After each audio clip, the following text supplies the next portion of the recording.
Hello everyone and welcome back to another Fam 2 Cents video, and today we're going to do things a little bit differently.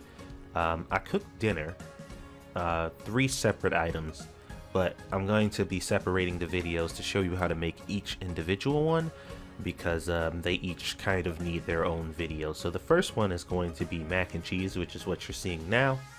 The ingredients are pretty straightforward. This is going to be a baked mac and cheese, not in a pot or anything like that, so there will be no roux made or anything like that.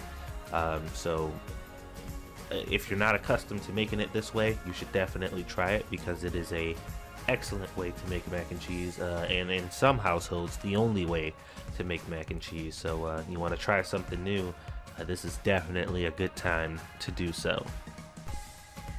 What you're gonna need as far as ingredients is put here on the left side of the screen. I say just cheese and not specify which one because, to be honest, whatever cheese you want is fine. I don't know exactly what your taste and preferences are, but for me, this was just at Giant Eagle. You can get bags of cheese that literally says mac and cheese mixture. It's kind of the lazy route, but it still tastes good. There's no reason to really get all elaborate and mix them up yourselves unless you have a very specific flavor profile you're looking for. Those do just fine. And what I did is I bought 2 bags of the mac and cheese mixture and then 1 bag of sharp cheddar just to mix that in with it, and that worked out just fine for me. But if you have your own, specific things that you really like or cheeses you want in there, more power to you. It's your mac and cheese. As far as other ingredients go, you'll need about 3 to 4 eggs, black pepper, seasoned salt, cayenne pepper, half and half, and macaroni noodles, of course. And this is very simple to make. Like it's very difficult to mess up, really, unless you're just not paying attention to what you're doing. And the proportions don't matter all that much because, how much cheese do you like in your mac and cheese? Would you prefer to have less cheese in your mac and cheese? Do you prefer it to be kind of runny? Or do you like it to be, more baked? And like all that stuff is really up to you.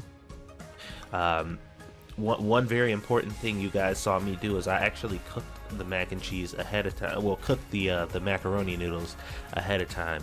So that way, pretty much all you're doing is just baking all these ingredients together, and it'll be cooking the cheese and making sure that the egg and stuff in there cooks. But you don't have to cook it for a really long time.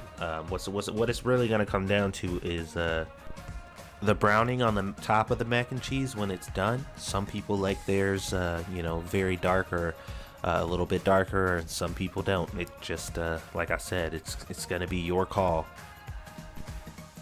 Now, once you have the cheese and the macaroni and incorporated, and you have your milk mixture here set up and seasoned, you want to go ahead and pour that directly into the mac and cheese mixture, and just kind of make sure that it's as evenly distributed as you can.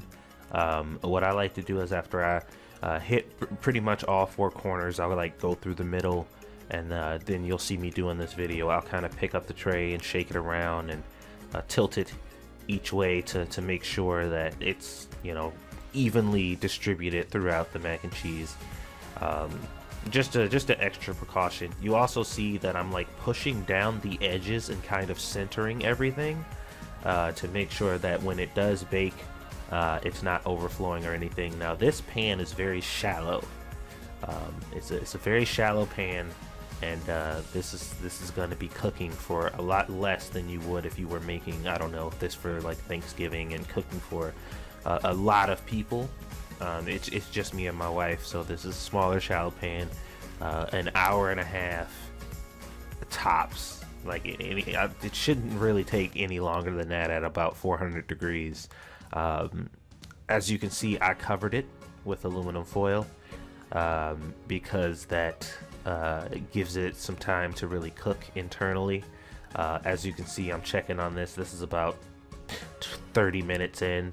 As you can see, it's still pretty wet mixture or whatever. So I go back in to check it in another 30 minutes, and it's starting to brown As you can see, I've taken the foil off at this point because it is cooked internally. I am separating the mac and cheese, and I'm not seeing a lot of like too much moisture. It's not as wet as it was before, so it's about time for me to be taking it out. But I wanted mine's a little browner on the top, so I pushed it back in there, took it out later, and then there's the end result. So as I said before, guys, I grew up on mac and cheese like this. This is the preferred and definitive way to cook it for me. I've cooked mac and cheese with the roux and all that other stuff the other way, and it's fine sometimes, but I just don't prefer it that way. The brown parts of the cheese that cook on the top and mixes with the cheese underneath, it's just too good of a combination to let go. This is my preferred way to eat it. You give this recipe a try. Try it yourself and let me know what you think. Maybe we'll do a comparison video. I might even do a video later down the line where I make both variations of this in one day.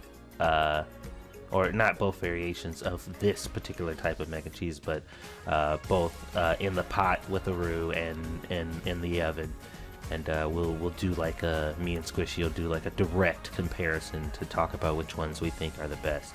I think that would be interesting. I got videos like that planned down the pipeline. So let me know what you guys think about that.